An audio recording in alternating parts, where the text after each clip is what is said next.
কেমন আছেন রানা প্লাজাতে একসময় কাজ করা সে মানুষগুলো?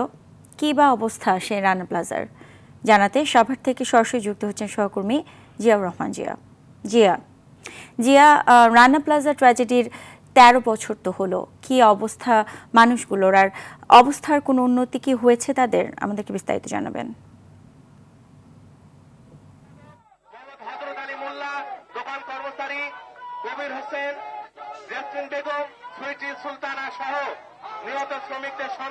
সুজানা, আমি এই মুহূর্তে আছি সাভারের রানা প্লাজার যে স্থানটি, সেই স্থানটিতে আমরা সকাল থেকে যেটি দেখছি যে বিভিন্ন শ্রমিক সংগঠন, আহত এবং নিহত শ্রমিকের স্বজনরা এবং ক্ষতিগ্রস্ত শ্রমিকরা সকলেই এই রানা প্লাজার যে স্থানটি সেই স্থানটিতে আছে।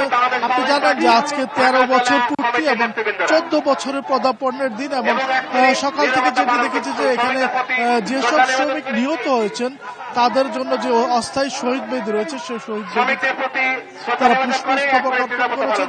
এছাড়া সকাল থেকেই তারা মিছিল নিয়ে এসেছে এবং তারা যেটি বলছে যে তারা ক্ষতিগ্রস্ত শ্রমিকরা তাদের ক্ষতিপূরণের দাবি জানিয়েছেন।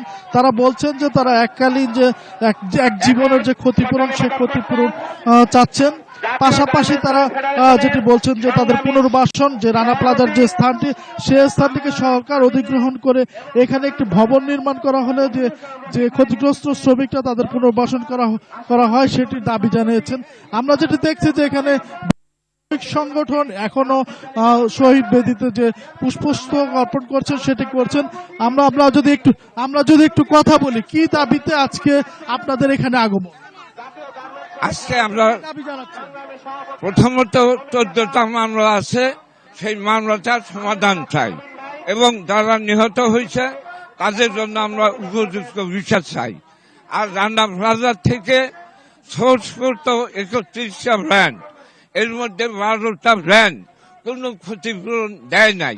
আমরা তাদেরকে কারো তালিকাভুক্ত ভ্যান হিসাবে দাবি করার দাবি নিয়ে এখানে আসছি। একই সাথে নিহত পরিবার এবং আহত তাদেরকে পুনর্বাসন করারও আমরা দাবি জানাবো।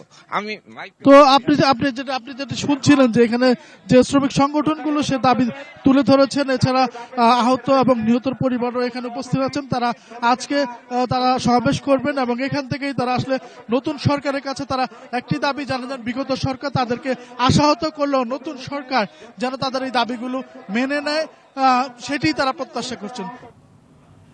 জি, ধন্যবাদ আপনাকে।